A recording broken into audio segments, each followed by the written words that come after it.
Креаторот на ChatGPT планира собствен паметен уред за да им конкурира на најголемите производители. Наместо класични апликации, телефонот ќе користи интелигентни агенти кои самостојно извршуваат задачи во позадина. Производство и дизајн. Партнери. За чиповите се задолжени Mediatek и Qualcomm, а за дизајнот легендарниот Jony Ive.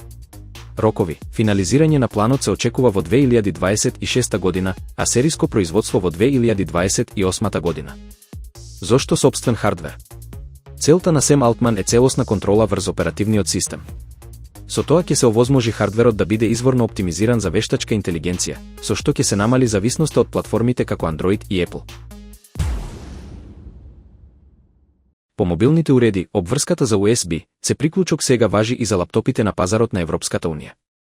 Оваа мерка е дел од долгогодишната стратегија на Брисел за намалување на електронскиот отпад. Еколошки и економски ефект.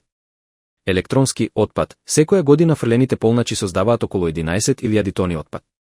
Универзалното решение ќе ја намали оваа бројка и ќе им заштеди милиони евра на потрошувачите. Практичност. Корисниците ќе можат да ги полнат сите своји уреди со еден кабел, а при купување нов уред ќе имаат избор дали сакаат пакет со или без полнач. Законска основа. Промената е дефинирана со Европска директива од 2022 година. Таа поттикнува повторна употреба на опремата и поддржува технологија за брзо полнење, истовремено штитејќи ја животната средина.